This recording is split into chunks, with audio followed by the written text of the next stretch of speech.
Yo, what is going on, guys? It is the DFS Shark. Got another day of some NBA hoops. Only a 5-game slate today. And with the NBA season coming to an end, games are getting a little tricky. Players are playing a lot less minutes. Some players aren't even playing the second half. So there's a lot of things you got to take into account with these last couple games of the season. So I'm going to go over my strategy on how I'm rounding out this season and what I'm going to be doing majority of my plays moving forward. But as always, guys, if y'all watch these videos, y'all like these breakdowns, make sure you hit that like, hit that subscribe, hit that notification bell so you can be alerted as soon as these videos drop. I'm dropping Prizepicks videos like this every single morning, going over my top 2 plays. Then I'm going to show you 5 plays that I'm going to be bundling this up with, and we're trying to hit a 10x on these plays. We're trying to hit the double, and then we're trying to hit the 10x. But if y'all want these free plays even sooner, before I even, have to edit and release this video and everything, join the Discord. It is free to join. The link is going to be in the description, and I will also drop it in the comments so you can join there. But let's go over yesterday's free play that we gave away in the video, right? So we cashed on it on our double, right? We had Miles Bridges less than 8.5 and Cam Thomas less than 4.5. So one of the things I talked about right now was you have to kind of be cautious when it comes to betting on the end of the season, because players just they're not going to get the minutes they were, especially if they're on teams like the Hornets. They're probably not going to get their full workload because they're already out of the playoffs, especially if it's like a star player on a team. Their coaches, they don't want to put themselves at risk of getting hurt, potentially injuring themselves for all of next season when this season's already pretty much done. So Miles Bridges, he ended up missing a good part of the second half, right? He ended up missing a good part of the second half, which is why we cashed this line pretty easy. Even when he was playing, he had like 1 rebound the whole first half. So that was a pretty easy line to cash. And the opposite happened here. Cam Thomas, they just built different in New York. It seems like all the players in the Knicks never sit. Cam Thomas didn't even sit. I think he played the whole second half, not missed a minute, seemed like. But we still cashed there. Cashed both of those in the double. And then as far as the 5-man slip, here's another one that I'm talking about. Chet Holmgren came and got us 9 points in the first half. Didn't even play the second half at all. So they're sitting these players, especially on teams like OKC. They already secured their spot in the playoffs. And it was like a 30-plus lead already against the Spurs, so there was no point of playing Chet. But because of that, we got the reboot. Bam got off to a terrible slow start.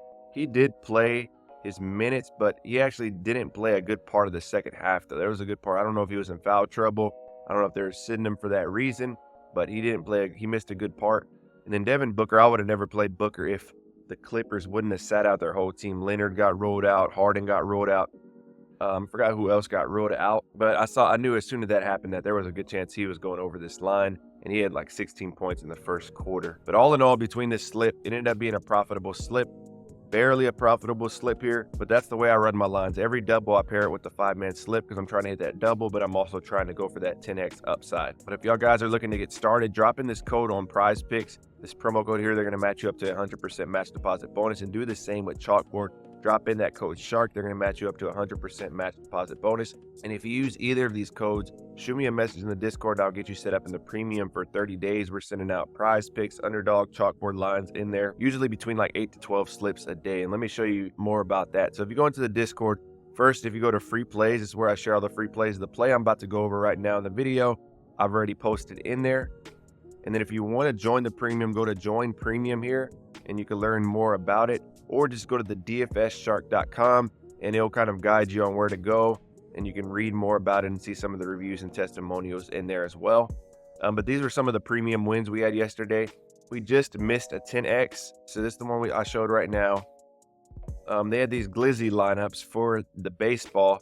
We ended up going 1 for 2. We had a bad beat on Schroeder, who ended up going off the last 5 minutes of the game, cost us our under.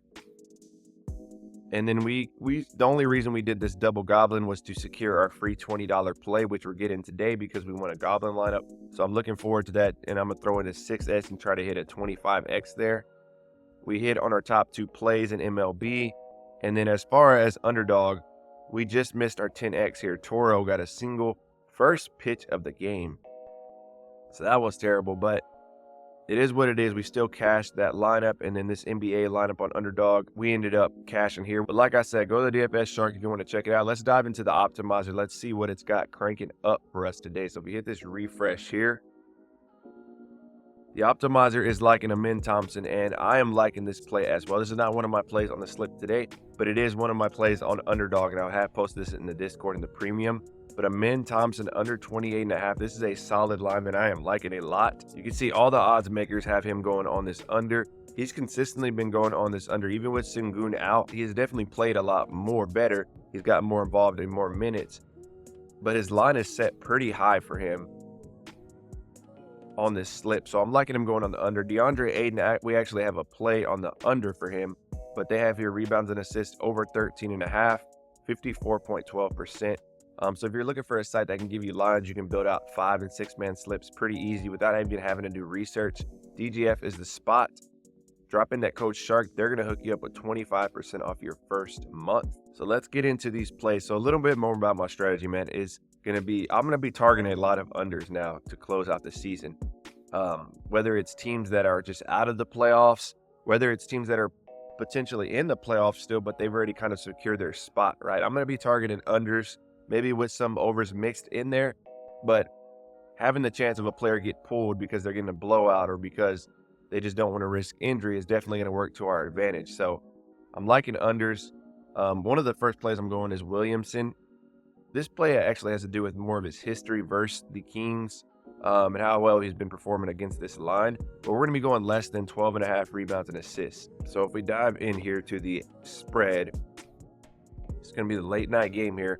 The Pelicans +1, Kings -1. This is basically a playoff game. This should actually be a really good game if you're a fan of just watching games in general. Pelicans versus the Kings. Pelicans are going on the road to Sacramento here. So if we pull up Williamson, we can see, let's look at his trends first. Over his last 5, he's gone under this line 60% of the time, averaging 10.8. His last 10, right at 60%, averaging 10.7. Last 20, 11.2, but he's gone under 60% of the time. And the reason I'm liking this matchup, so they have played them 3 times this season, all at the beginning of the season, right? They played them twice here in November. They played him in December, but he went under every single one of these games. And only one of those games he hit 12. And if you look at his minutes here, played about 29, 35, 27 minutes. So pretty solid minutes played. With Ingram out, he may be playing more. But either way, in general, under this line, he's gone under 70% of the time. You can see he's been getting some bumps here. With Ingram out, he's definitely going to get a little bump. But I'm still liking him to go under because the Kings are still a solid team when it comes to rebounds allowed. They're top 8. You got big Sabonis down there. Assists allowed, they're 18th. Let's see what the projections have. We have DraftKings -130, Caesars -135, BetMGM -135. If we go to the projections here, we got Williamson. If you add up his rebounds and assists, RotoWire actually has him going above this line at 12.9. So they're on the opposite side of us, but I always like to show you that, just so you have that information. And then the next play we're going to be going is Jabari Smith.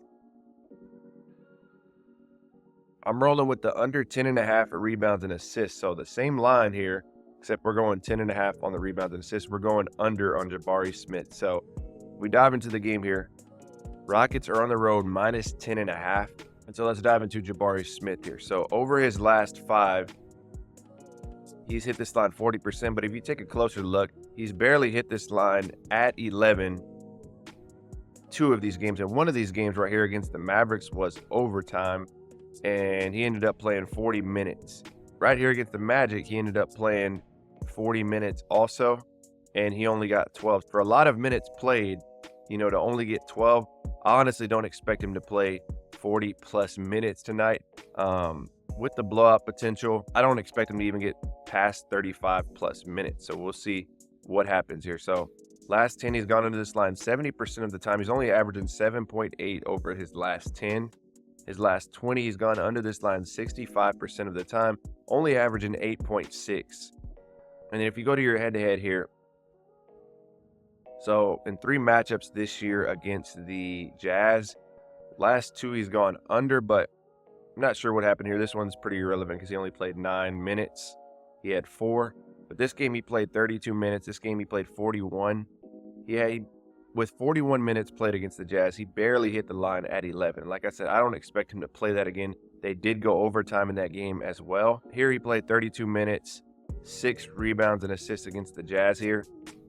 And that game was actually played pretty close. So the thing with the Rockets is, man, they got a bright future with these young stars. They got, Jalen Green, Jabari Smith, they got Sengun, they got guys like Whitmore, Amin Thompson, who can come in and give you a lot of minutes, and they're already out of the playoff contention. They made a push for the playoffs there. Ultimately, they fell short, but I think they're going to maybe try to preserve some of their youth, right? Jabari Smith may get limited minutes. Either way, if they're blowing out the Jazz like the spread says at 10.5, they're blowing them out by the late third in the fourth quarter.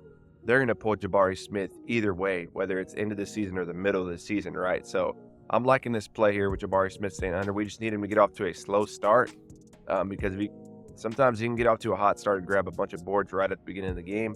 So we just need him to get off to a slow start here. But let's go to the odds makers.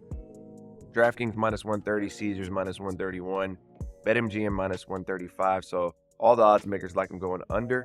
But the interesting thing here is if you go to RotoWire, the projections actually have him at 13. They got him way above what his projections are, but they got him playing 38 minutes. Like I said, I don't think he's going to play a 38 minutes. Now, he could possibly, but I just don't see it happening. So we'll see what happens. I'm going to be rolling with Jabari Smith. So those are going to be my top 2 plays. Now I'm going to get into my next 3 plays. I'm going to be bundling these up with throwing in a 5-man. I'm running this lineup, this double separately, and I'm going to throw this in a 5-man right here. So I'm sticking with the unders. I'm only going to have 1 over on this lineup. The under I'm rolling with here is going to be DeAndre Ayton under 26.5 points and assists. I'm liking him staying under this under. This is big blowout potential in this game as well. I think the Warriors are going to blow them out. And Ayton has been going under this line pretty consistently recently, right? He had a little stretch where he was crushing this line, but recently he's kind of been staying under a little bit. And then the next play I'm going with is Vucevic.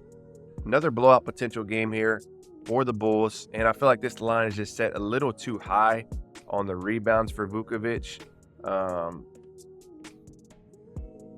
At 12.5, right? He's gone under this. You see he has games here where he gets 5 rebounds, 8 rebounds. The games he's gone over, he was kind of just barely there. But I feel like this line's set a little high against Detroit. Big spread here. This should be a blowout as well. See what happens, but I'm rolling with the under on Vucevic, under 12.5 rebounds. And then for my 1 over of the day, it's going to be Rupert. Is it Rupert? Not sure, but we're rolling with him on over 3.5 rebounds here. So he's been showing consistently he can get some boards with rebound games of 7 and 5 here. With the blowout potential, with Simons out, I think he's going to get extended minutes here against the Warriors and get a chance to make some things happen. He's been playing heavy minutes lately, 30-plus minutes a game. So if he can get 32 to 33-plus minutes for us in this game, I like his chances of hitting this rebounds line here. But that's going to be it for the plays for today's video, guys. Make sure if you like these videos, if you like these breakdowns, make sure you hit that like, subscribe, hit that notification bell if you're not on. Drop me a comment if you've been telling any of my plays. The goal of this channel is to give you insights that you might have missed either way, just looking over stats, because I like to dive deep into these plays and not just give you plays, but actually show you the reason why I'm on them, why I like them. And so if you wanted to, you can, mix that into your research. But the main goal is for us to beat these books together, whether that's Prizepicks, Underdog, Chalkboard, it don't matter. Whatever book you put in front of us, the goal is to beat them on these videos. So that's going to be it for this one, guys. Remember, drop in either of these codes and shoot me a message in the Discord. I'm going to set you up in the premium for 30 days so we can start getting some dubs together. Hope y'all have a great rest of the day. Take care.